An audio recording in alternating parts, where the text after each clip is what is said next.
E hoje o tema do Conexões são os relacionamentos amorosos entre casais, tanto aqueles heterossexuais como homoafetivos. Para falar mais sobre essa realidade de hoje, a gente está aqui conversando com a Lúcia Rincon, que é historiadora e também integrante do Conselho Nacional da Mulher, e também com a Valéria da Silva, que é psicóloga. Bom, Valéria, você acredita que essas mudanças nos relacionamentos e a configuração dos relacionamentos é a mesma para os casais do mesmo sexo, para duas mulheres ou para dois homens? Esse amor romântico, essa forma da procura pela cara metade, também é igual? Ela também se desenha igual para esses casais? Eu estou chegando à conclusão, cada vez mais, que as relações de casais não é a mesma nem para o próprio casal, né? Porque inclui duas pessoas e essas pessoas têm perspectivas muito diferentes no sentido de o que eu busco e o que eu tenho, né? Ou seja, o que eu desejo e o que eu desejo que essa pessoa seja para mim, né? Então, quando você me pergunta sobre o que busca é a mesma coisa, o que desejam é a mesma coisa, possivelmente. Então, um traço comum que a gente busca é o que a gente considera beleza, e a beleza aí é externa, é física, né? Que depois, junto com outros momentos que eu encontro essa pessoa, com outras qualidades que eu vou aprendendo dessa pessoa, então aí sim, eu tenho beleza interior, eu gosto da família dessa pessoa, eu gosto, né, do ambiente que ela vive, eu gosto, enfim. Outro traço, né, que é o que você me perguntou, o que se mantém, o que não se mantém, o outro traço seria, eu procuro uma pessoa, né, e essa é uma das conclusões que a gente está chegando no projeto do doutorado, eu procuro uma pessoa que me complemente, né, que me complete, que me apoie, que seja a base, né? Quando você pergunta para um casal que está começando o namoro, né, o que essa pessoa significa para você? Qual é a resposta? Tudo. Né? Quando você pergunta para um casal, eu tive essa experiência no projeto de doutorado, que tem 50 anos de casados, ou 60, ou 80, o que essa pessoa significa para você?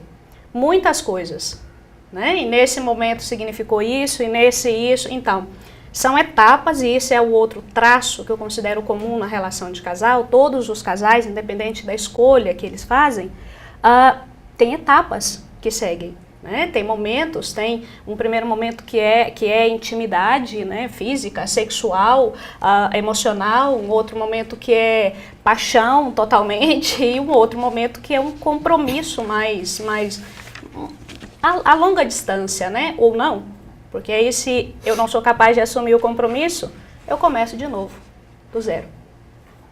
Bom, a gente falou de várias alterações, mas algumas coisas se mantêm, infelizmente, em alguns pontos, né, Lúcia? Como a gente falou do ciúme, a relação, às vezes, doentia, a violência contra as mulheres, ou a violência doméstica. Como é que isso tem se configurado hoje em dia com a Lei Maria da Penha, com várias alterações aí? Ainda persiste essa violência contra a mulher, como a gente vê em vários casos?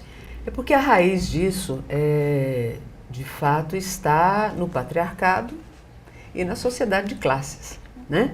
Então, e tudo isso toma uma outra configuração, inclusive com o papel da mídia, reafirmando alguns conceitos ou agindo no sentido de respaldar aquilo que aparece de novo na construção dos relacionamentos e da evolução, não só da legislação, mas dos direitos, da própria sociedade que vai absorvendo essas mudanças. Mas a dominação das mulheres pelos homens, ela é um critério de funcionamento de uma sociedade desigual, né? Onde alguns têm que permanecer desigual para que outros sejam melhores, né? Alguns têm que permanecer menores, né? E nisso as mulheres foi destinado o papel ao lado dos escravos e, portanto, todos nós trabalhadores desempenhamos aí uma função que precisa se manter para ser mantido esse estado de coisas. Então, lamentavelmente, nós ainda vivemos sim a raiz dos problemas da violência contra a mulher. E aí você pergunta, da violência contra a mulher, contra o homossexual, porque quebramos padrões existentes que deixavam essa sociedade tranquila no seu processo de reprodução. E aí você pergunta, a Lei Maria da Penha, Ela traz, claro, são instrumentos, as delegacias das mulheres foram em outro momento, né? Legislações que vão avançando e permitindo que se viva a vida em condições de igualdade. Mas ainda é muito pequenininho esse passo, histórica e culturalmente falando, mas são passos importantíssimos que nós não podemos perder de vista e que precisamos ir aperfeiçoando, né? Bom, a gente falou um pouquinho da internet no bloco anterior, eu queria que você falasse mais sobre isso. Algumas pessoas apenas se relacionam pela internet, conhecem pessoas pela internet, tem mudado muito a relação, às vezes, de conhecer alguém, principalmente por esses meios eletrônicos. Como é que você vê isso na sua pesquisa, essa relação, às vezes, um pouco fantasiosa que a internet cria? Em realidade, eu acho que a gente cria fantasia estando por internet ou não, né? É uma característica do ser humano, em um determinado momento, ver uma coisa melhor ou pior do que realmente é. E no caso de uma relação amorosa, felizmente ou infelizmente, não sabemos, a gente vê melhor do que é, né? Então, esse traço é um traço que acontece nas relações, estando a pessoa por internet ou não. Para mim, o que chama mais atenção, né, da perspectiva da internet é se eu consigo me relacionar com as pessoas fora da rede virtual, né, da área virtual, e dentro do espaço virtual, me parece fundamental, excelente, né? É uma forma a mais, é uma ferramenta. Em realidade, a internet é uma ferramenta, e a ferramenta, ela não trabalha sozinha. A gente dá o uso para a ferramenta, né? Então, no momento que a pessoa consegue fazer esse intercâmbio, né? Eu transito entre o virtual e o não virtual, para mim, me parece uma ferramenta a mais e é perfeito.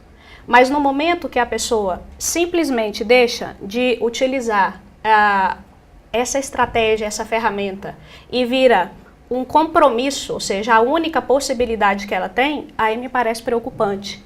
Mas não só no aspecto de relacionamento amoroso, né? Eu, por exemplo, vamos citar um exemplo, uma rede social. Eu conheço pessoas do meu grupo social que tem 2.000 amigos e nunca tomou café com nenhum deles, né, pessoalmente. Então, assim, é uma ferramenta interessante, só que a gente tem que ter cuidado com o uso, né? E outra coisa também importante, quando a gente fala de internet, a gente trabalha com conceitos muito diferentes. A Lúcia e eu estávamos conversando agora sobre os conceitos, né, que a gente tem na realidade, no cotidiano da gente, os conceitos de internet, né? Eu não posso aplicar na minha vida cotidiana, na minha relação com as pessoas, os mesmos princípios, porque para começar, a internet vai mais rápido ainda do que o que acontece na vida da gente habitualmente. E como tem quantidade de informação, eu não posso ampliar muito a informação. Eu não posso procurar na internet, por exemplo, na relação de casal, uma pessoa que seja compatível comigo 100%, porque eu não sei se essa pessoa está mentindo ou não.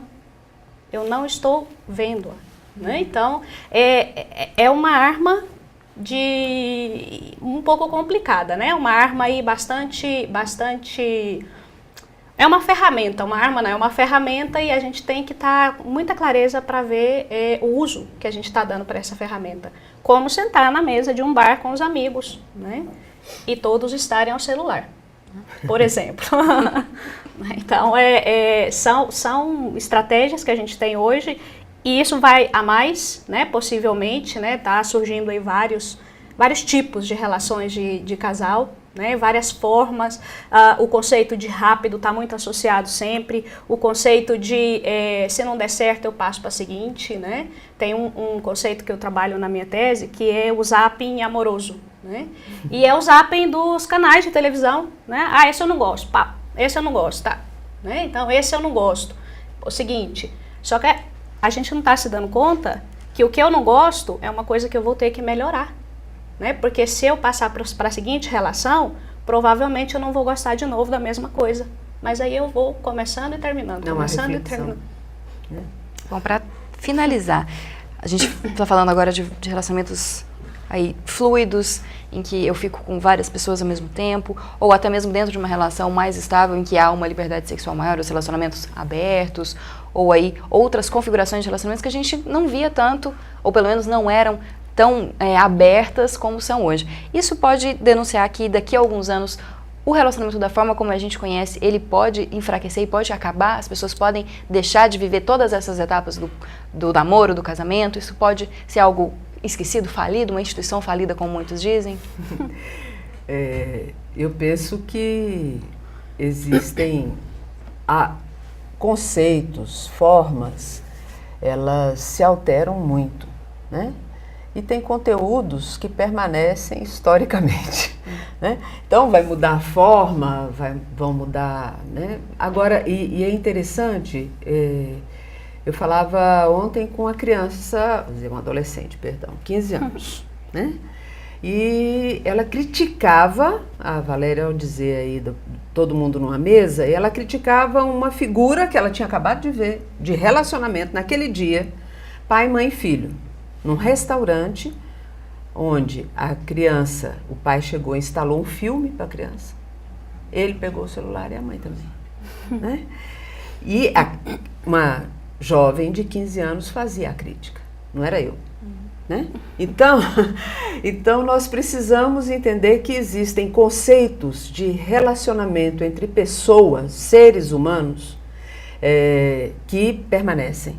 Né? Permanecem o olho no olho, que ainda que por internet é importante. Né? O dia a dia é muito importante, então a necessidade da troca. Né? Assim como eu também dizia que eu só percebi que meu filho escrevia bem depois que eu mandei um e-mail e ele me respondeu extensamente, porque eu acompanho cotidianamente, não fico olhando os textos que ele escreve. Então eu penso que nós precisamos estar muito atentos e atentas, né? Nós que queremos estudar as relações sociais, né? Para que a gente não perca a referência daquilo que verdadeiramente é importante, que é o resgate e a nossa realização enquanto seres humanos. Aquilo que nós precisamos nos conhecer e conhecer o momento em que a sociedade está, como é que eu me coloco diante disso e que tipo de relacionamento eu quero naquele momento para a minha vida. Bom, tá certo, Lúcia. Conexões agradece muito a sua presença para falar sobre esse tema e com certeza a gente vai continuar debatendo tanto esse tema como outros temas relacionados. Muito obrigada. Nós, feministas, agradecemos. Obrigada também, Valéria, pela sua participação. De nada. Muito obrigada pelo convite. Estamos à disposição. Bom, e o Conexões de hoje chega ao fim. Este programa é produzido em parceria com o Laboratório de Produções Audiovisuais Integradas da Faculdade de Comunicação e Biblioteconomia da UFG e também com a Assessoria de Comunicação da Universidade Federal de Goiás. E você também pode ser um parceiro do Conexões. É só mandar sugestões de pauta, perguntas ou até mesmo matérias prontas. Você faz isso acessando as redes sociais ou então mandando um e-mail para o Conexões. Você também pode assistir a todos os programas que já foram produzidos no blog do programa. E agora o programa voltou ao horário normal. Aí, por causa da paralisação da transmissão da Série C do Campeonato Brasileiro, estamos no sábado, às 8h15 da noite, os horários alternativos no domingo e na segunda-feira também às 8h15. Eu te espero na próxima semana.